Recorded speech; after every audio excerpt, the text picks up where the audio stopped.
again, YouTube family. Thanks for joining me on this episode of my YouTube channel.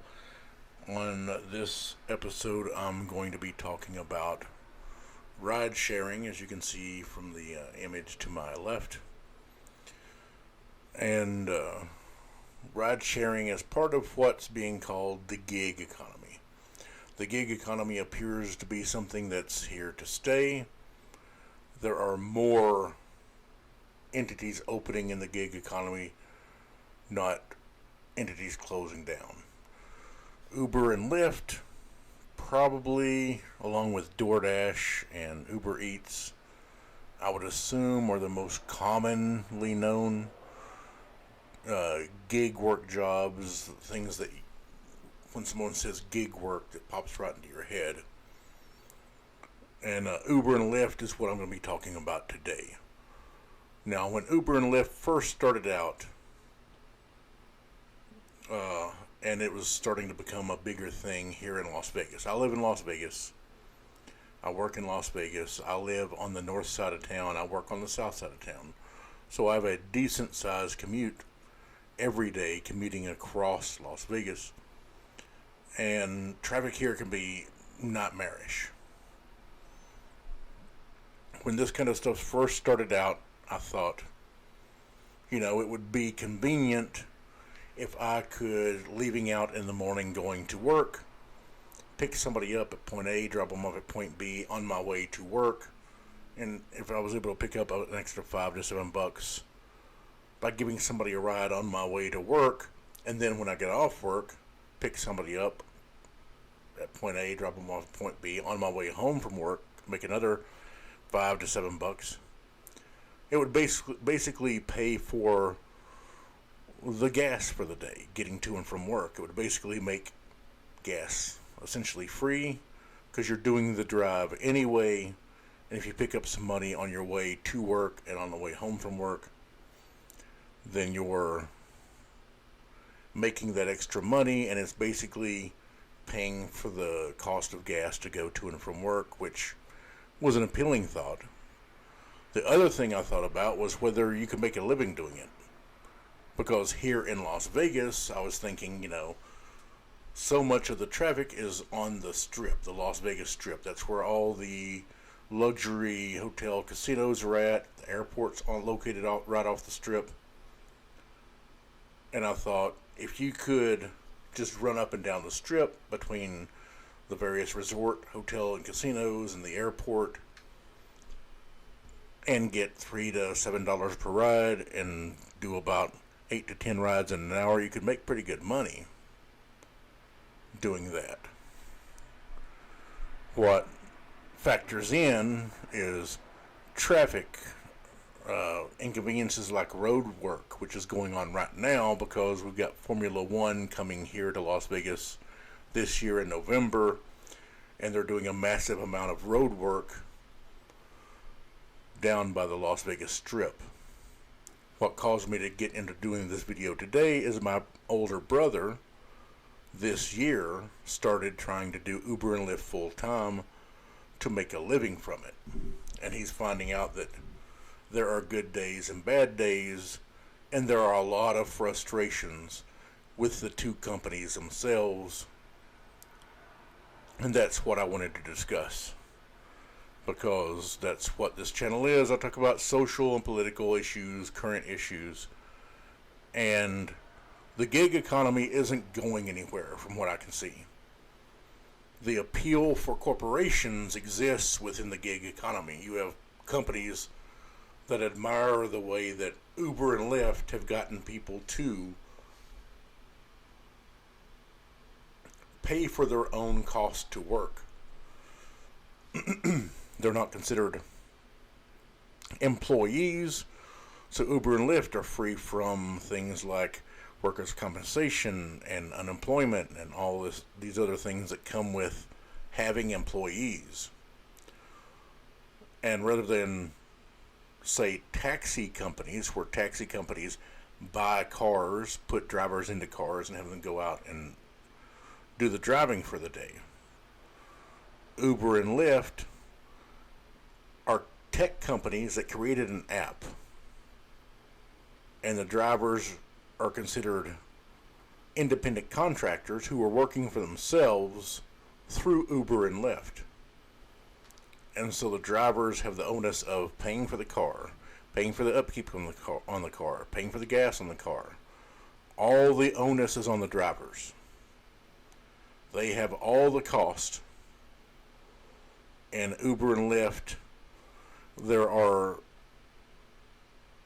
insurances now that Uber and Lyft have to have covered, but the driver has to have insurance coverage too. If you're doing Uber and Lyft, you have to have more coverage because you're carrying our passenger who's paying for the ride. And so the people who are making out in this deal are the insurance companies, because they're able to charge Uber and Lyft and they're able to charge the drivers and make extra money. So as long as you accomplish your drives for Uber and Lyft, have no accidents, have no lawsuits, the insurance company is just making bank off of charging double, basically, for your vehicle being on the road. And that's not by mistake, that is certainly by design. You have insurance companies in this country that make massive amounts of money. They pay massive amounts of bribe money to the politicians to make sure they get a larger than they should piece of the pie, of the financial pie in this country. But that's besides the point. Insurance is something you'll just have to deal with if you drive. And politicians are going to make sure it's required because they get paid by their donors to do so. But with Uber and Lyft, there is the appeal. The way Uber and Lyft advertises themselves is you're your own boss. You're driving on your own time. You're making your own schedule. You choose to drive when you want to drive. Don't drive when you don't want to drive. And they try to make it sound good. And one of the ways that they've suckered people in is you have people who have purchased cars to do Uber and Lyft, and they don't want to quit because they have a car payment. So they're kind of locked into, I've got to pay for this car that I bought to do Uber and Lyft with, and now I'm not making enough money to make ends meet. And so when Uber and Lyft first started out, they were really lowballing to budge taxi companies out of the way. Here in Las Vegas, the taxi companies took a major hit from Uber and Lyft because it was way cheaper and way more convenient to use Uber or Lyft than for a taxi. Like I said, I live on the northwest side of Las Vegas. And if I was in a situation where I needed a taxi, if my car broke down and I had to get it towed to a garage, then I needed a ride home from the garage. Because of the way Las Vegas is, you have this massive amount of tourism on the Las Vegas Strip. All the taxis are down on the Strip. They sit around at the casinos, they sit around at the airport, down on the Las Vegas Strip. And literally, if you're out in town in Vegas and you call for a taxi, it will take around an hour and a half to 2 hours to get one. Because the taxi service isn't going to send a driver out to get you and drive you from point A to point B out in town. What they're going to do is wait for somebody who's down on the Strip where their taxis are at, who's a paying fare going towards where you're at out in town. And then once they get that person dropped off, they'll go pick you up and drive you. So the taxi services here in Vegas already were screwing the local residents over with the way they operated. So much of their business is down on the Strip. That's where they kept their cars at. And so if you were out and about outside of the tourist areas in town, taxis just weren't there. There was no convenience to get a taxi to go from point A to point B. So when this Ridesharing started, there was a massive opening just for locals who don't drive. I mean, there's busing in Vegas.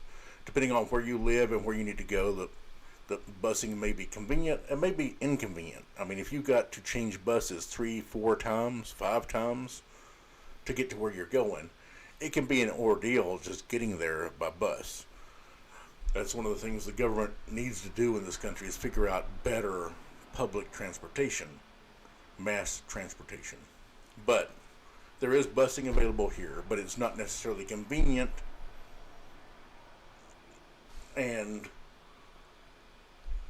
prices are constantly going up. But with Uber and Lyft, because they were trying to elbow their way into the market, they were putting out really low fares initially for consumers, for the people who were they wanted to start getting used to doing Uber and Lyft. Also,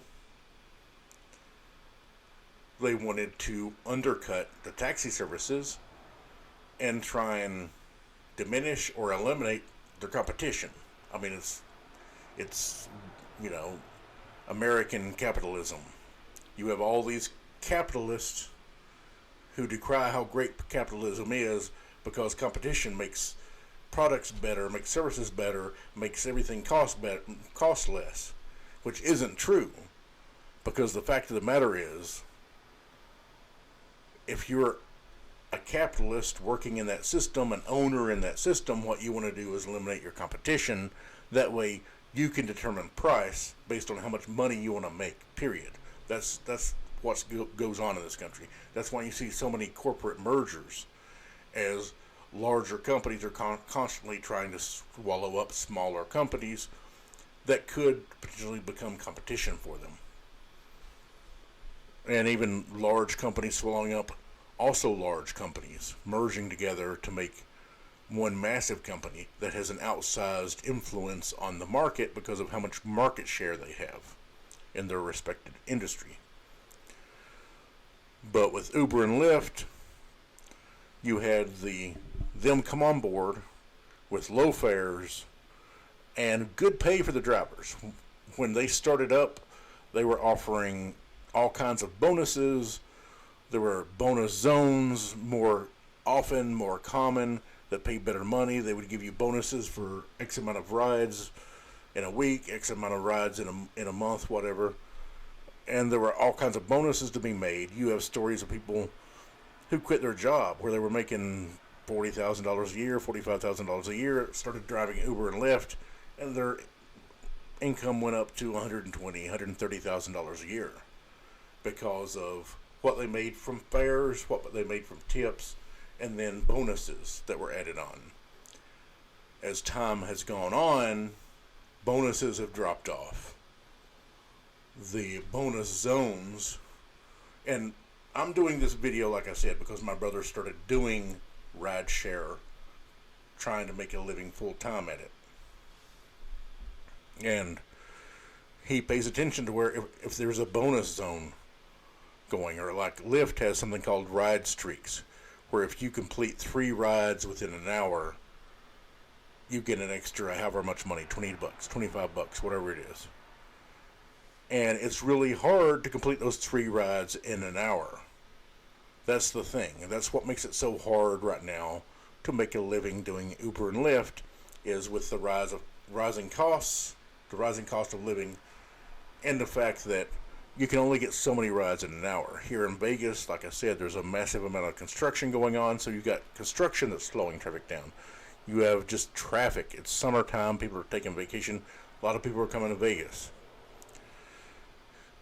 And so those types of things, like my idea of driving up and down the strip between the various resorts and the airport, my brother said that just doesn't pan out. The trips don't pay enough down there, and the time it takes to complete a trip sets your pay at a very low hourly wage, trying to navigate the strip, particularly now with all the construction and all the traffic, all the foot traffic as well. During the day, during the night, you got people walking up and down the strip left and right. And you have drivers all across the country who have been experiencing various problems with the Uber and Lyft setup, especially as the pay for the drivers has been going down. They've been getting less, and they want changes, and that's what I want to discuss today, is what changes would really make the rideshare business work better for people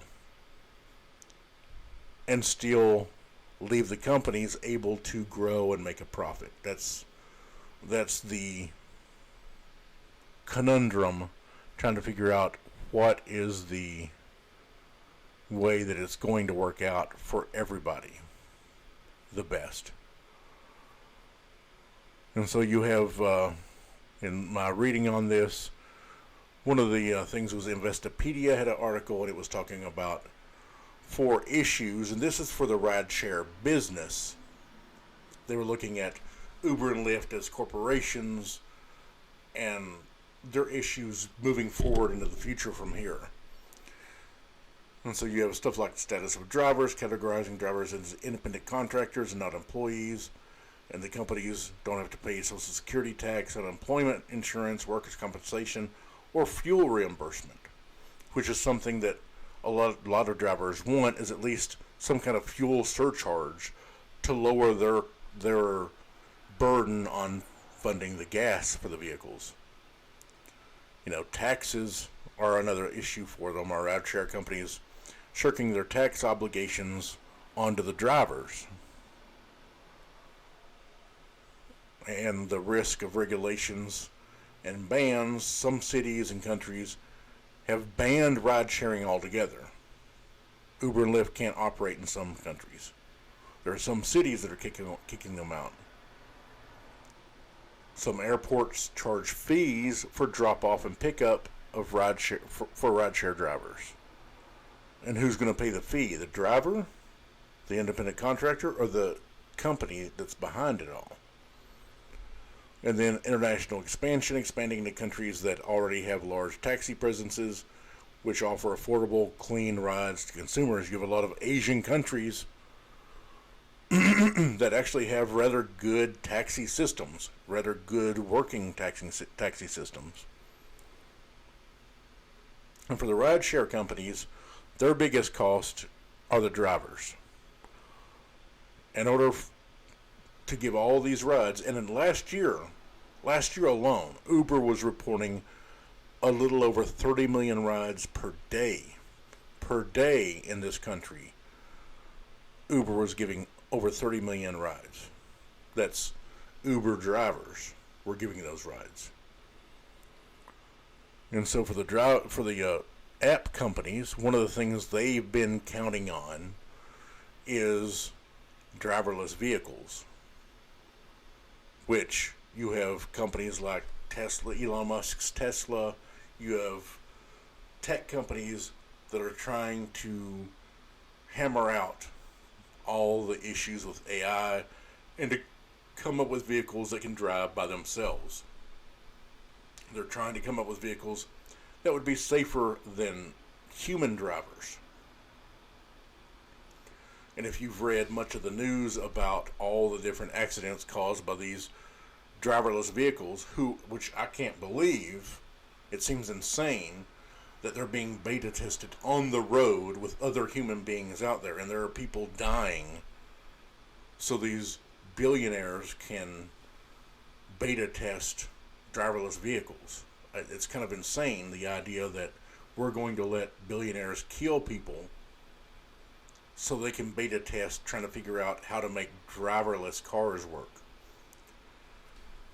But that's one of the things that the rideshare business has been counting on. I'm sure there are trucking companies and other transportation entities that love the idea of no drivers, just some kind of AI making a vehicle go from point A to point B, not having to sleep, not having to rest, eat, use the bathroom, any of those issues. And as I was reading through that, I found a quote about the driverless vehicles that's humorous and true. And it's, no matter the year, experts always say it is 5 years away to achieve driverless vehicles. So last year, it was 5 years away. This year, Driverless vehicles are 5 years away. Next year, driverless vehicles will be 5 years away. There is a think tank that came up with their best guess is driverless vehicles, functional driverless vehicles, may be able to roll out around 2035, over a decade from now. So, as far as these rideshare companies, the tech companies behind this, we're not getting rid of the drivers for at least a decade, probably longer than that. I honestly don't know that I will see driverless vehicles during my lifetime. There are so many other variables. I mean, the only way I can honestly see driverless vehicles working is to have technology in the road and on the vehicle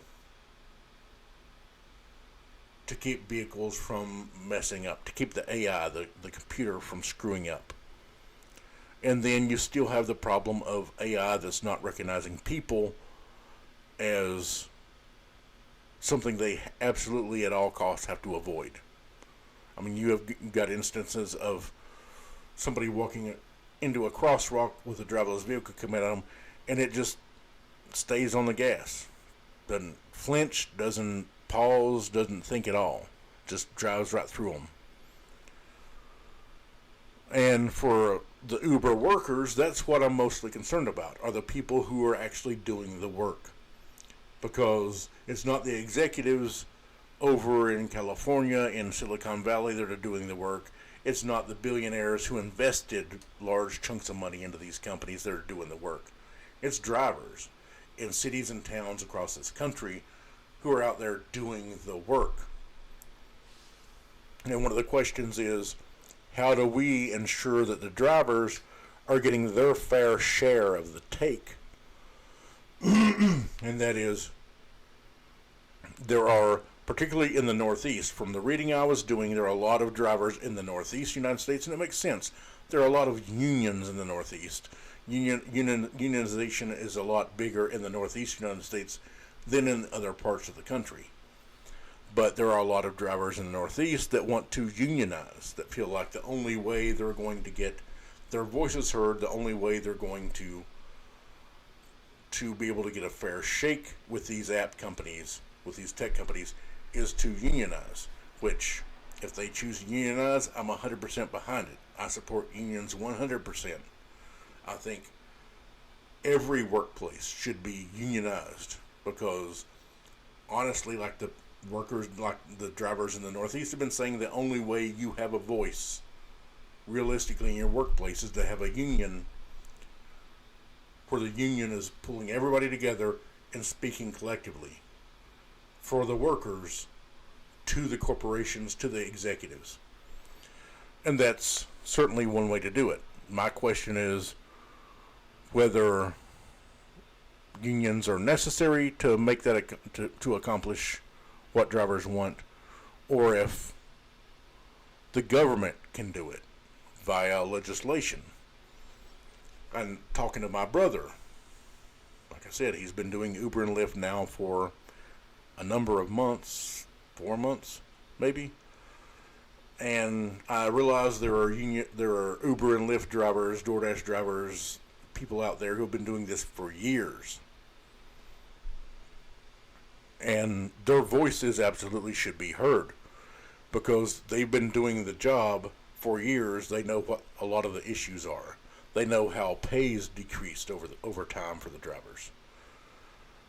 And another thing I saw when I was doing my research on this, you have some Republicans in Congress who have been pushing the IRS to clamp down on taxes for rideshare drivers, which is insane to me. I mean, these are the same people who have been pushing every time they get power in this country to do massive tax breaks for the wealthy, for the corporations. But when it comes to the average person trying to make a living, they're suspicious that the rideshare drivers are cheating on taxes. I mean, for rideshare drivers, there's a lot that goes into, I'm sure, calculating their taxes, because they have, I mean, honestly, they are independent completely working for themselves via this tech company. And the tech companies, their argument has always been, we connect riders with drivers. That's all we do. We don't hire drivers. We don't provide rides. We make connections. We connect drivers with passengers, and that's our business, is through technology, making this connection. But drivers have upkeep on their cars. They have amortization of their cars. They have fuel costs for their cars, maintenance for the cars. All this stuff should be tax breaks for the drivers. And since the drivers right now are really not making that much money, I assume their tax burden should be rather low, if they have any at all. But the problem for drivers is getting relief through taxes is small consolation when the money you're making is making it difficult for ends to meet, especially right now as costs are going up in the economy. You have Republican politicians who are trying to follow a populist rhetoric, we're trying to help the little guy, we're for you, we're for the workers kind of rhetoric, while they're taking massive corrupt bribes from the wealthy and corporations and are absolutely operating in Washington for those wealthy donors and the corporations. And if anybody that happens across this video and watches it that is a rideshare driver that votes Republican, you need to understand that they're not on your side. I'm not necessarily saying Democrats are on your side, because I'm not seeing a great deal of legislation or focus from Democrats being put in this area. Right now, the Secretary of Transportation is the currently useless Pete Buttigieg. He's been doing nothing for the transportation industry, nothing to clamp down on these corporations, like the train derailments, saying he's going to send a strongly worded letter to the corporations that they can throw in the garbage. They don't care. But Pete Buttigieg is the person who should be looking at issues in this arena. He's the head of transportation in this country. He is the Secretary of Transportation. It is literally his job to look at things like this industry and to regulate it in a way that doesn't kill the company but benefits the driver to the maximum extent possible, because the drivers are the ones who are making the company exist. The executives in Silicon Valley aren't going to get out and drive Uber rides. The billionaires who invested in those tech companies aren't going to get out and do rideshare. They're not going to do it. They need people around the country to do it. And so they should be paying the people around the country to do it. I saved a couple of quotes to do this video. And quote one, Bruce Schaller, a transportation consultant, said the app services make money by charging passengers as much as they can and paying drivers as little as possible. The point of the business is to squeeze both the driver and passenger as much as possible because the companies make more money. Which, again, that's capitalism 101 in America. That's modern day, late stage capitalism, where the tech companies want to charge the consumers as much as they can and still get the consumer to pay for the ride, and to give as little of that money to the driver as possible.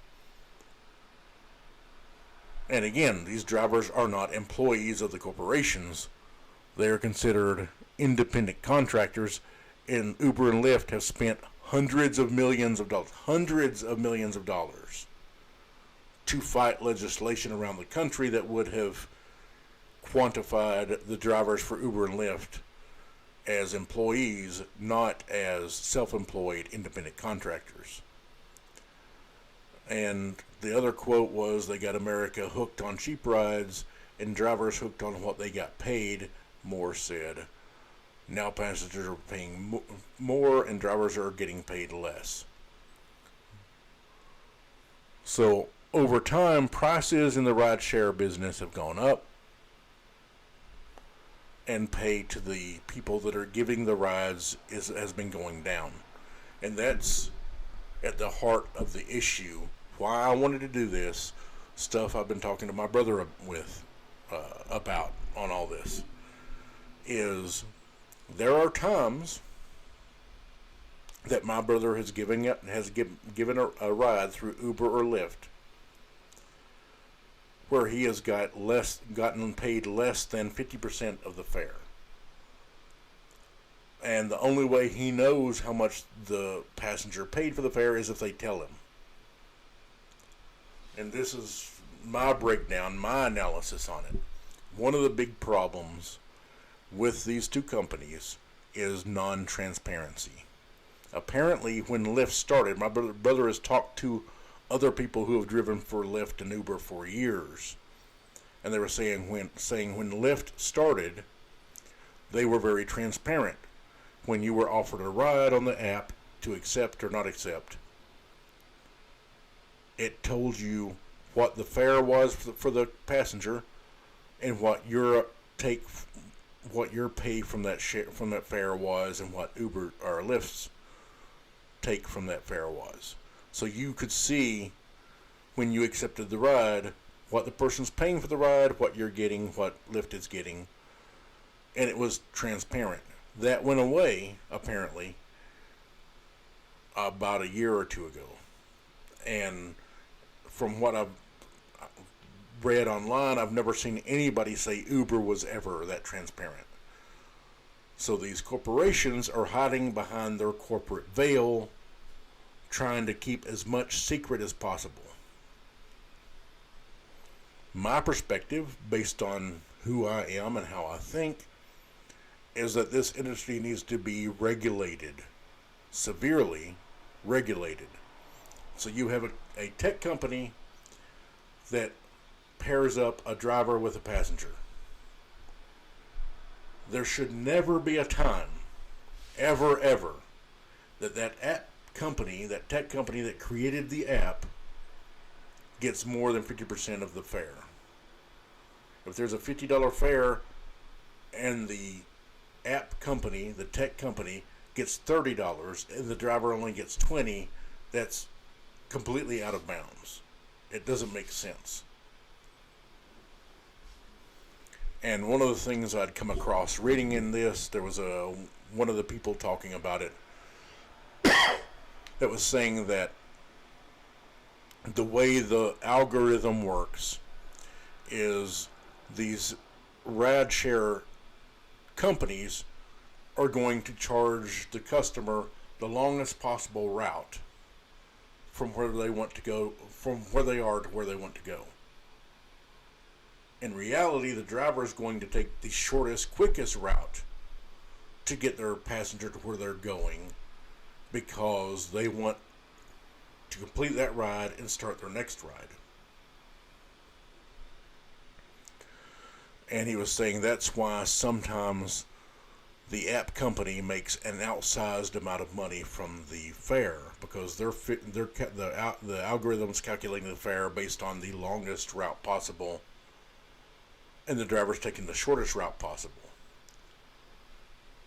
And they were saying in those cases, the app company ends up getting a larger share of the fare.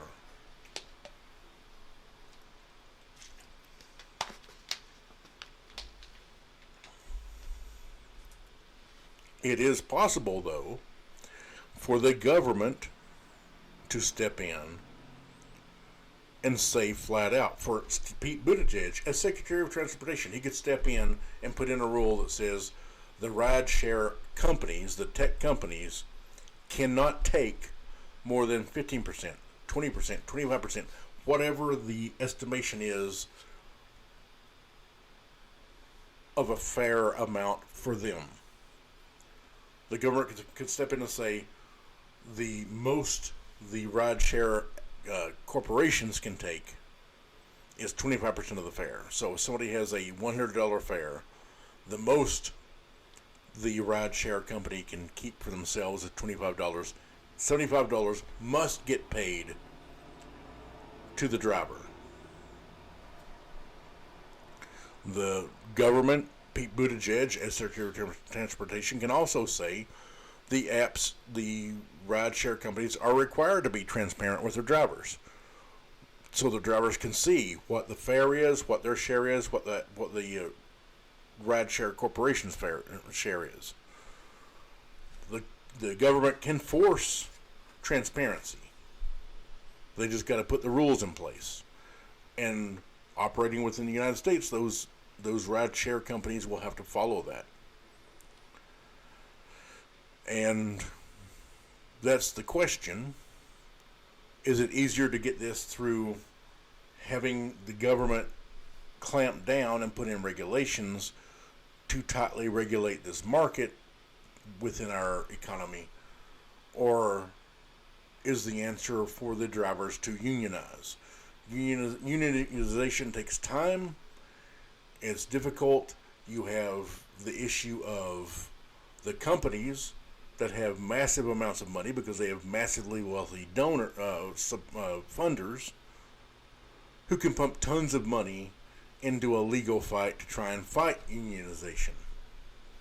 You're seeing that all over the country right now with stuff like Amazon and Starbucks. You have the corporation pumping massive amounts of money in to try and stop unionization. There's no reason to believe these rideshare tech companies wouldn't do the same thing. They're going to try and fight against unionization. But what they can't stop from happening is if the government regulates them. If the Secretary of Transportation puts in a rule that says rideshare companies can take no more than 25% of the fare. That's all they get to take.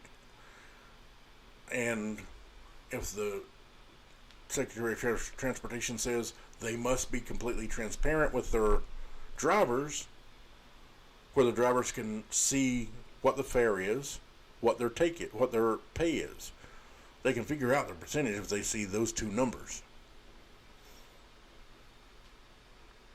And that the rideshare companies' part of the fare can never exceed 25% or 30%, whatever it is. I mean, you have the onus of insurance on the part of the rideshare corporation. Maybe it's 30% that's fair for them. They get 30%, the driver gets 70%. The way my brother has been looking at it is if he had gotten 65% of all the fares that he's had since he started driving, he would have made 2.5, 3 times, maybe more than what he's made doing this. The pay for the drivers would go up extremely well. The ability to make a living doing this would be much better. But that's having the government actually do their job and regulate this part of the market. Other issues you have are drivers being let go from the apps. Basically, the rideshare tech company's version of firing someone is they just drop you off the app. You can't go and do Uber or Lyft anymore. And you have drivers that have been dropped with the companies not explaining why they were basically fired, why they couldn't do their job anymore. With some of them, there was a incident in California. The guy's last name was Jordan, who was a driver for Uber and Lyft, and he got dropped by Uber. He got dropped off the app. And he said it was because of his answer from the rideshare company was he got dropped because of customer complaints. But this driver Jordan had been doing Uber for around 5 or 6 years. He had done over 27,000 rides since he started driving for the rideshare companies. And he had a 4.95 out of 5 out of a total possible of 5 rating. Out of a rating of 5 at best, he had a 4.95 rating. So he had a very small number of complaints but he also had a dash cam in his car. And he said he could provide dash cam footage to show that he did not do anything inappropriate. He wasn't rude or anything to anybody. That he was professional and followed the rules and did his job.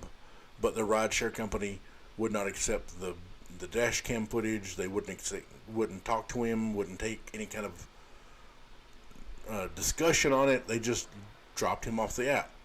Just, okay, we had these complaints about you, we're dropping you.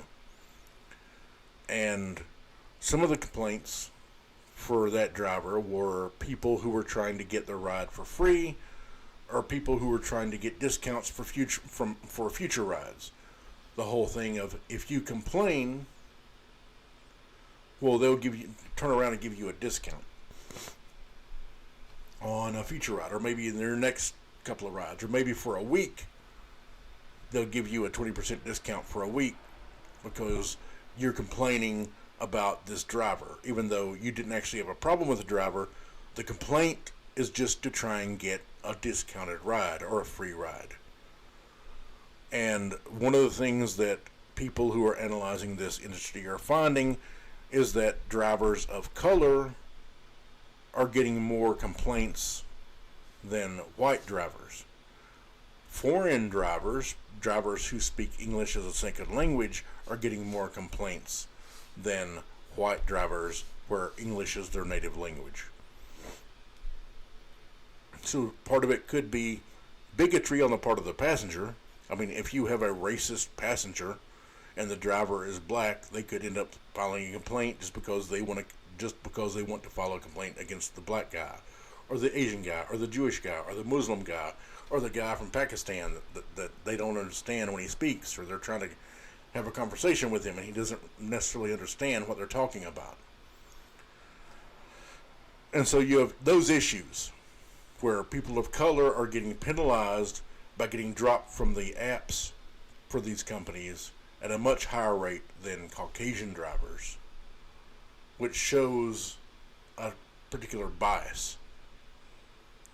And then you have people who will make complaints because they want to get something for themselves, and what they're doing is hurting the driver by making a false complaint just so they can try and get a discount on their next ride.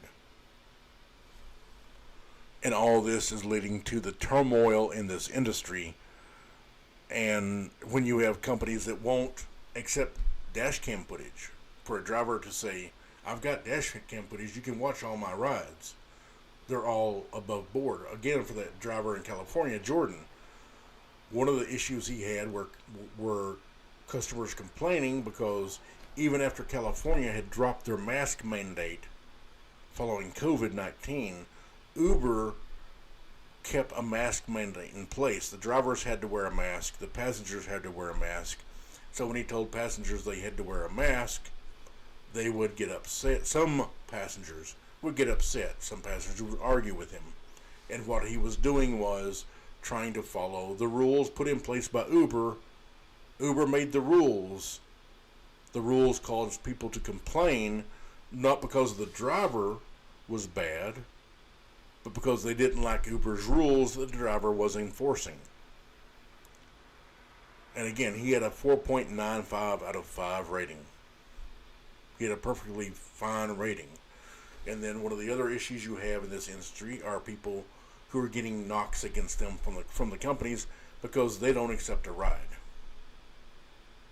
If you're in one location and a ride pops up on the app and you've got to drive 3 miles to pick somebody up, and then another 2 miles to drop them off, and it's only going to pay you $3, financially it might make no sense to go and do that ride. So you might say, nah, turn that one down. But then the company dings you for having turned down that ride. That's a customer the company, this tech company in California, wants, but it makes no financial sense for you to drive 5 miles to go pick somebody up and drop them off and get $3. But that's a overview of the issues. I'm sure if you talk to someone who has driven for Uber and Lyft for a year or 2 years, 5 years, you can find more issues. Hopefully I've covered it rather well in this. And I would agree, there needs to be national unionization for the drivers, or the government needs to start doing their job and put in strict regulations that the app companies can only take a certain percentage of the fare. The rest of the fare must go to the driver. All tips must go to the driver. You have customers now for Uber and Lyft, some who will tip cash because they don't trust that if they tip through the app that all the tip will get to the driver. So now you have some customers that don't trust the rideshare companies because there are all these stories coming out about how unfair they are to the drivers, where the driver's taking all the responsibility, all the cost onto themselves, and then in some cases they're getting less than 50% of the fare. In some cases, they're getting less than 40% of the fare. It's insane that there can be a $50 fare and the driver gets $18. The rest goes to the app company. That's completely out of bounds for me, completely off the rails, and something that someone, say like Pete Buttigieg, is lazy and seemingly innocuous and doing nothing as he is, should be on to, should be talking to people about, should be looking at rules to put in place to govern these rideshare companies that right now are kind of running roughshod. They're trying to elbow taxi services out of the market. I don't necessarily have a problem with that. Taxi companies have come out with ways to screw people over. I mean, you had this thing here in Vegas where the taxi service was having drivers mandatorily taking this long route to get from the airport to the Strip, rather than going straight from the airport to the Strip, taking people, someone who flies in straight to their hotel on the Strip. They had to go out, circle out onto the freeway, off the freeway, onto the Vegas Boulevard, and then to their hotel, just to get a longer ride, a larger fare. So taxi companies are in no way angels in this. They're no way innocent in this. But the focus should be the people who are doing the work. They should get the bulk of the money. And that's not happening right now. And somebody needs to figure out why that's not happening. Because right now, all the money is controlled by Uber and Lyft. If somebody takes a ride on Uber and Lyft, they're paying money through the app to the corporation. The corporation's then filtering the money back down to the drivers. And the drivers aren't getting enough of a share of it. And that's the rub. That's what has to be fixed. That's why I'm doing this video, to try and bring more people looking at it. I mean, I've taken Lyft. I've never ridden on Uber. But if I have to go to the airport to fly somewhere and then come back, I use Lyft, because that's much more convenient than driving to the airport, parking a car in long-term parking, and then coming back and paying the fee there.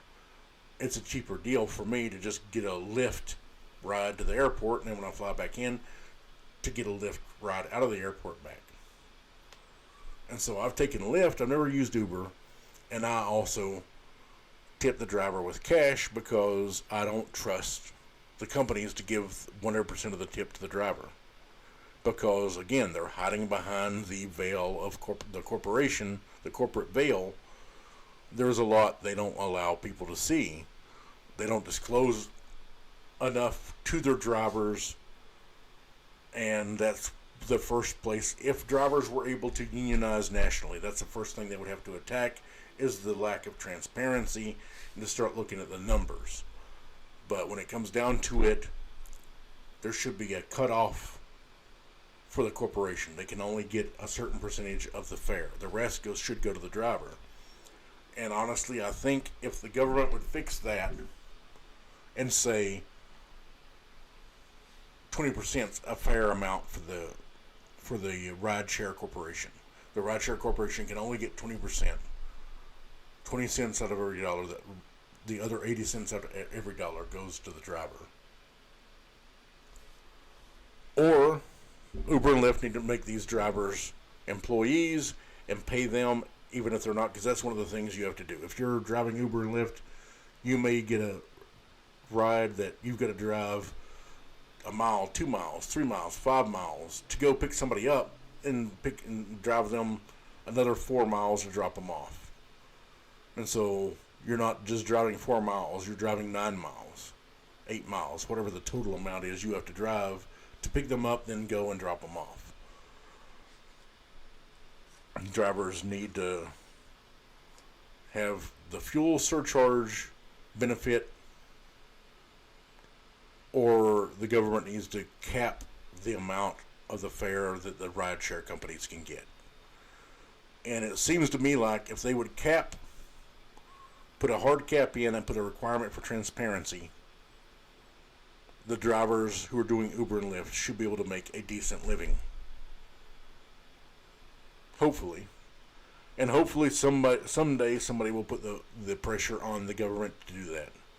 Or hopefully they will get together and be able to unionize. I mean, it's hard to do when you have drivers all across the country scattered out in various cities and towns. But it would help the drivers immensely to put pressure on the government to fix the rideshare industry. Because, like I said, the gig economy appears to not be going away. What you have is other corporations trying to figure out how can we have our employees turn from employees to independent contractors, where all the onus and cost is on them, and they provide us the work, and we don't have to pay all this extra money. The corporations are looking at it like, how can we make more money so the executives get larger multi-million-dollar salaries, larger multi-million-dollar bonuses, more stock buybacks to make the stock go up. That's all the corporation cares about, is the money that they get. The wealthy investors who invest in these companies, all they care about is getting their money back with a massive amount of profit. But in the meantime, you've got average people trying to live who are doing all the work. And like I said, they should get the majority of the fare, whether that's 60%, 65%, 70%, 75%. For the drivers to get less than 50% of a fare is absurd. It's highway robbery. It should be criminal. But thanks for watching. Hopefully this will spread out somewhere. More people will get to talking about it. More people will trying to push policies on politicians that will fix this industry.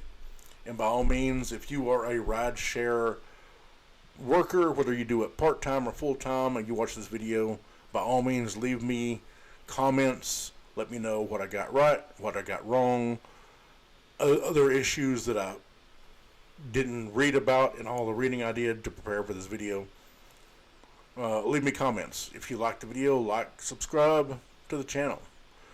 And by all means, leave comments to let me know if there are glaring issues in the industry that I missed.